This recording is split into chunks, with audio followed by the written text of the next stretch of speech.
Oui, merci Lucille. Eh bien écoutez, bonjour à toutes et à tous. Moi, je suis très heureux de vous retrouver pour cette 12e édition de Naturaliste d'Île-de-France. On a tenu à maintenir cet événement, la communauté naturaliste française et l'ensemble de nos partenaires, en le dématérialisant au format webinaire. Nous sommes bien conscients que nous y perdons de la convivialité, bien évidemment, cette convivialité qui fait toute la richesse de cet événement, mais n'ayant pas eu l'occasion de nous retrouver au moment des inventaires annulés du fait de la pandémie, il nous tenait à cœur que nous puissions quand même échanger ensemble sur les projets et études phares de l'année. Et ce format a aussi ses avantages puisqu'il permet d'ouvrir l'événement à un large public que nous n'aurions pu toucher en présentiel puisque nous sommes à 500 participants qui se sont inscrits. Ils ne sont pas tous connectés, mais 500 se sont inscrits pour assister aux rencontres et nul doute qu'au cours de la journée, ils nous rejoindront sur ce webinaire. On inclut bien sûr dedans les participants non franciliens, il y a même des participants internationaux. La qualité du programme et des interventions proposées y est certainement pour beaucoup et vous allez de plonger dans 10 années de suivi la vipère péliade en forêt régionale de Grosbois, apprendre l'importance de la prise en compte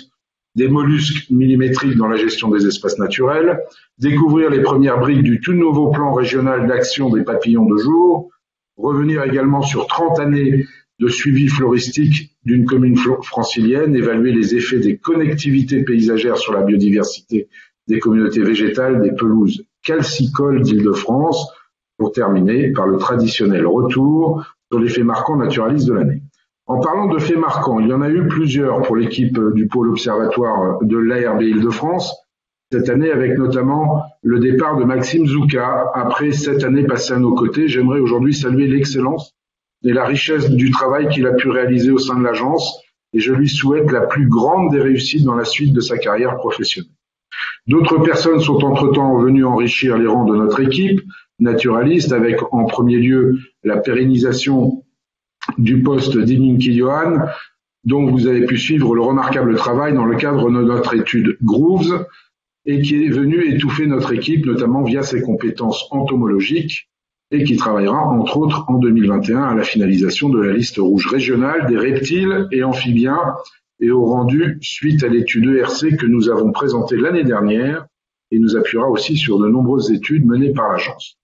Autre arrivée que je salue, celle d'Olivier Renaud, anciennement chef du bureau biodiversité et réseau naturel de Seine-et-Marne, qui a notamment piloté avec brio l'Atlas dynamique de la biodiversité seine-et-marnaise. Il nous rejoint pour œuvrer sur la thématique biodiversité et agriculture et développer notamment le travail entamé sur Mobidif avec pour objectif de mettre en contact scientifiques et agriculteurs afin de favoriser l'adoption de pratiques agricoles plus favorables aux vivants. En plus de ce nouveau travail de fond sur la thématique agriculture, 2021 sera marqué par la remise à jour des états de santé de la biodiversité francilienne, la tenue au printemps 2021 du premier forum régional des gestionnaires d'espaces naturels, l'accompagnement de la création annoncée de 4 nouvelles réserves naturelles régionales et de la préfiguration d'un conservatoire régional d'espèces naturelles en lien avec l'Agence des espaces verts d'Île-de-France, le déploiement des 2 projets européens ReGreen et Artisan sur les solutions fondées sur la nature. Également un renouveau pour l'outil francilien de saisie et restitution des données naturalistes. Nous avons accompagné le développement de jusqu'à maintenant, outil auquel vous contribuez toujours très activement, ce qui nous a permis d'atteindre les 2 millions de données saisies.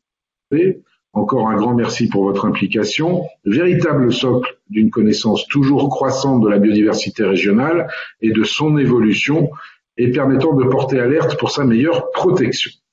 Notre rôle étant d'assurer la pérennité de la base de données naturalistes franciliennes, nous avons pris la décision, en lien avec la DRIE, la région et notre DSI, de transférer l'ensemble de nos outils sur le système GéoNature, développé par le Parc national des Écrins et maintenant utilisé par plus de 40 structures, dont l'UMS Patrina, gestionnaire de l'inventaire national du patrimoine naturel, et plusieurs briques du système d'information de l'inventaire patrimoine naturel. On est bien évidemment tout à fait conscient qu'il peut être douloureux de se séparer d'un outil apprécié, mais GéoNature présente des avantages indéniables. Il est partagé par un grand nombre d'acteurs, ce qui facilite l'interopérabilité et la cohésion régional, national. Il repose sur une communauté de développeurs, ce qui est un gage de sécurité très important. Les coûts de développement, lorsqu'ils sont externalisés, sont mutualisés. Une application mobile existe déjà, les modules équivalents aux atlas dynamiques et territoriaux également. Enfin, les données sont au format d'échange standard pour l'INPN, permettant la mise en place de flux automatisés entre bases et donc beaucoup moins de temps de travail pour les salariés de l'ARB et les structures concernées. Nous espérons que vous serez nombreuses et nombreux à continuer à contribuer à la base de données régionales afin de faire prospérer la dynamique d'échange et de partage des connaissances sur la biodiversité en Île-de-France, connaissances que nous allons approfondir encore avec l'ensemble des intervenantes et intervenants tout au long de cette journée, dont je vous remercie, ces participants donc que je remercie de leur participation.